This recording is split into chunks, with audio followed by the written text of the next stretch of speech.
Hi there, Adam here from AdInMo, and today I'm here to walk you through the development journey, rationale, and industry challenges and problems we solve for in our clickable ad formats housed within our new SDK 3.0.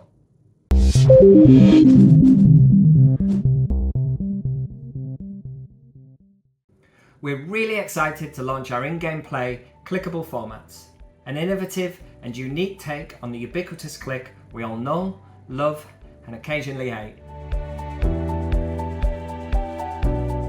Adding clicks to our immersive in-game format was not a decision Team AdInMo took lightly.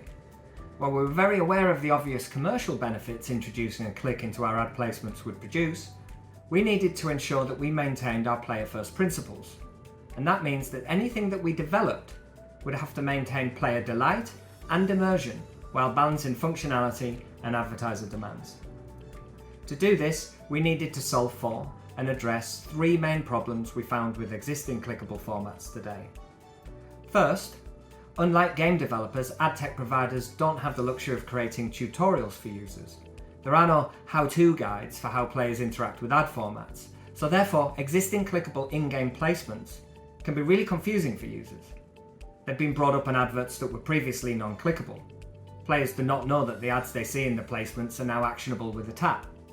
Additionally, on the occasions where they do discover they can interact with the creative, they often find that the very same placement has now been disabled for taps, sometimes just seconds later and within the same level. Second, accidental clicks are very common, particularly within 3D environments or other dynamic gaming experiences. Therefore, a player can often accidentally touch or tap a placement and be unintentionally taken out of the immersive game experience and into an advertiser website or app store. And that's an infuriating experience that negates the whole reason why intrinsic in-game ads exist. And finally, introducing a click format gave us an opportunity to address the elephant in the room. While in-game adverts measure much higher than standard formats for attention and engagement, the reality is that advert legibility can sometimes be a challenge, depending on the creative and particularly in fast-moving environments. If we were going to innovate AdInMo's ad experience by introducing a click, that gave us the opportunity to specifically address this problem too. So having identified the main challenges, I'll take you through our innovative solutions to the problem of how to introduce clicks into in-game advertising. The pre-click user experience was the first thing we needed to innovate on, and our need to educate and inform players that placements would now behave differently. The click experience itself and the requirement to mitigate against accidental clicks while driving increased engagement, and the post-click experience that would deliver high-quality outcomes for advertisers while protecting the integrity of the gaming experience for both players and developers. So in short, we would bring intention and attention to the advertising click experience, which would deliver quality outcomes for developers and advertisers, and crucially, a better player experience. It isn't possible for an ad tech provider to educate users on the best use of their formats. We're not game developers. But at the same time, it was essential that we solve the problem of awareness around which placements are clickable and which are not.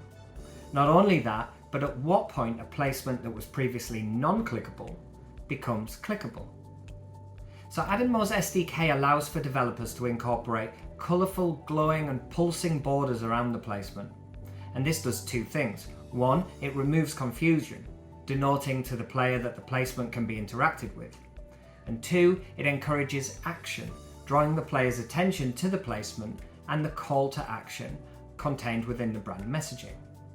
And this is all configurable by the developer, allowing them to choose colour, animation. We set out to bring intention to the experience, and this pre-click visual signpost is the first stage in that process, drawing the interest of the player and highlighting that the placement can be activated, in a not dissimilar way to the way that game developers draw attention to key elements within a game they wish the player to interact with.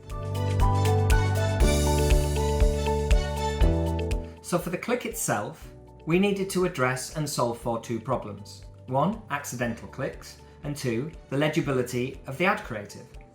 This would then deliver intention to the click and attention to the messaging of the advert. When a player taps on the advert, it fires AdInMo's unique InGamePlay Magnifier, a highly legible and impactful magnified version of the advert. When this occurs, the game is automatically paused, so as not to interrupt the gameplay, and the player then has two options. 1.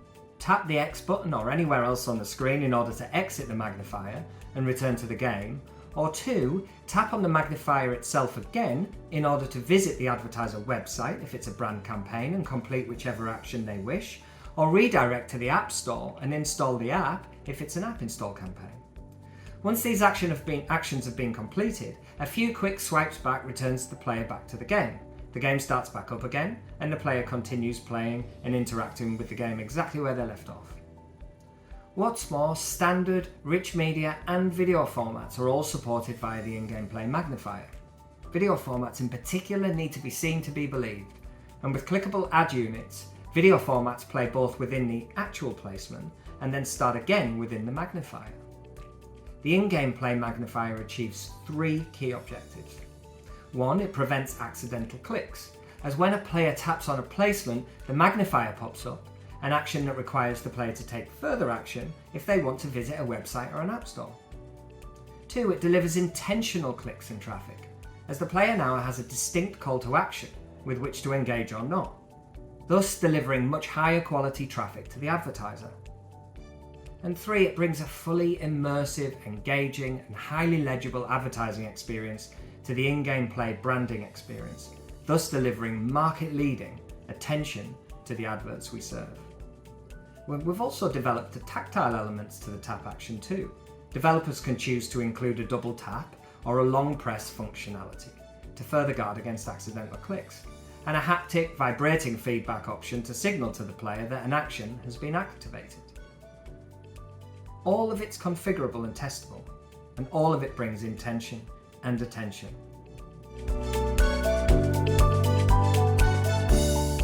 While introducing clicks into the in-game experience is all about the player experience, it's also very much about the ability to deliver different outcomes for our advertising and developer partners. Non-clickable units already deliver quality engagement for our advertiser partners. This means we deliver great outcomes for branding metrics such as dwell time and attention, and also reduce churn for developers. However, until now, intrinsic in-game advertising hasn't been as effective for performance advertisers, or those companies who relied on an app install as a measurement for success. Clickable in-game play ad units make the post-click experience more useful for these advertisers, while balancing player experiences. The advertiser redirect URL determines the post-click experience, so if it's a redirect to a website, then the player simply redirects there.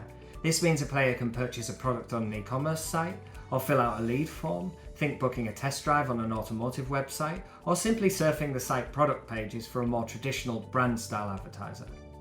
On the other hand, if the intended outcome is to download an app, we will send the player directly to the App Store on Android devices, or to an app install overlay within the game on iOS. Both user experiences mean it's really easy to return to the game and carry on playing where you've left off once the player has finished doing the desired action. So this mix of seamless integrated in-game experiences aligns with desired demand outcomes and creates the very best UX for players, developers and advertisers alike. So that's it from me, and I hope you found these videos really instructional and useful, and please do, if you want any more information, reach out to us here on LinkedIn or via the website. Thanks a lot everyone, I'll see you all in the next videos.